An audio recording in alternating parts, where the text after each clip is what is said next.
ஆராதனையினுடைய அடுத்த பகுதியை 100ஆம் சங்கீதம் 4வது வசனத்திலே நம்ம தியானிக்கலாம்.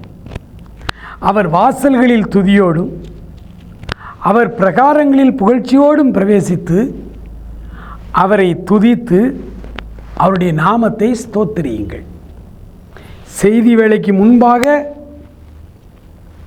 மகிழ்ச்சியோடு ஆனந்த சத்தத்தோடு கம்பீரமாய் ஆராதிக்கிறோம். அதன் பிறகு ஆண்டவர் நமக்கு ஆகாரம் தருகிறார். புல்லுள்ள இடங்களிலே மேய்க்கிறார்.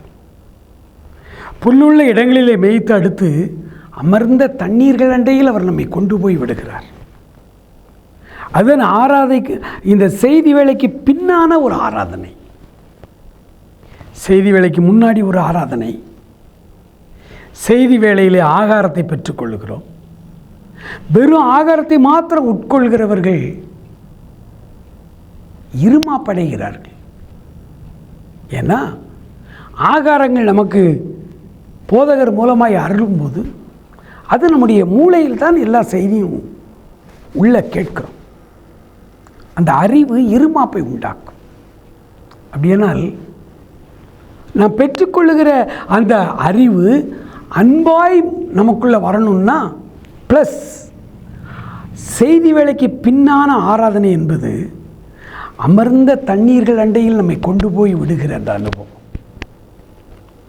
செய்தி வேளையில் கேட்ட எல்லா ஆகாரத்தையும் உள்ளே வைத்துக்கொண்டு பரிசுத்த ஆவியானவரால் நாம் நிரப்பப்படுகிற ஒரு அனுபவம். அநேகர் செய்தி வேளை முடிஞ்சு காணிக்க போட்டும் போடாமலும் எழுச்சி பள்ளியில் போயிடுவாங்க. ஏதாவது அவசர வேலை, ரைட், அது பிரச்சனை இல்லை. ஆனால் ஆராதனையினுடைய முழுமையும் இந்த 100ஆம் சங்கீதத்தில் அவர் சொல்கிறார். செய்தி வேளைக்கு பிறகு அவரை துதித்து அவருடைய நாமத்தை ஸ்தோத்திரியுங்கள். ஆண்டவருடைய வார்த்தை செய்தி வேளையில் கர்த்தரே தேவன் என்று அறியுங்கள், நாமல்ல அவரே நம்மை உண்டாக்கினார்.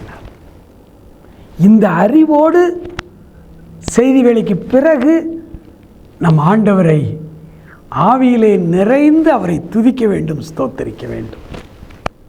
அப்பொழுதுதான் பெற்றுக்கொண்ட ஆகாரம் நமக்கு நன்மை பயக்கும். சொல்லுவாங்க, சாப்பிடும்போது இடையில தண்ணி குடிக்கக்கூடாது, சாப்பிட்டு முடித்த பிறகு தண்ணீர் குடிக்க மறக்கக்கூடாது. இடையில் குடியேல் கடையில் மறவேல். அந்த காலத்தில் அப்படி ஒரு பெரியவங்க அப்படி சொன்னாங்க. இப்போ சயின்ஸில் சாப்பிட்ட பிறகு தண்ணி கொஞ்சமாக குடிங்கன்னு தான் சொல்கிறாங்க. ஆனால் அப்படி இல்லை. நாம் ஆகாரத்தை கேட்ட பிறகு, செய்தி வேளையில் பெற்றுக்கொண்ட பிறகு ஆண்டவரை முழு மனதோடு அவரை அறிந்து அவரை நாம் ஸ்தோத்தரிக்கும் பொழுது, துதிக்கும் பொழுது ஒரு பெரிய பிளஸ்ஸிங், ஆராதனையின் முழுமையான ஆசீர்வாதம் நம் மேல் வந்து அமருகிறது. பிரியமானவர்களே, அந்த ஆசீர்வாதத்தை நாம் பெற்றுக்கொள்ளுங்கள். அதனால தான் வாரத்தில், மாதத்தில் ஒரு வாரம் துதியின் ஆராதனைன்னு கூட வச்சுருக்காங்க. என்னை பொறுத்தளவில் எல்லா வாரமுமே துதியின் வாரமாக தான் இருக்கணும். ஆர்டர் ஆஃப் சர்வீஸ் இருக்கணும். ஆனால் செய்தி வேலை முடிந்த உடனே கொஞ்சம் நேரம் மக்கள் விடுதலையோடு கர்த்தரை ஆராதிக்க அனுமதிக்கணும். அபிஷேகத்தில் நம்ம நிரம்பணும். அதற்கு போதகர்கள், ஊழியர்கள் நம்மை வழி நடத்த வேண்டும். நம்முடைய திருச்சபையில் அப்படி மாறும்படி ஏதோ மாதத்தில் ஒரு நாள் அப்படி இல்லை, எல்லா வாரமும் செய்திக்கு பிறகு ஆவியில் நிறைந்து நம்ம ஜெபிக்கணும். நம்முடைய ஆலயங்கள் அதற்கு இடம் கொடுக்கணும்னு நம்ம ஜெபிக்கணும். God bless you.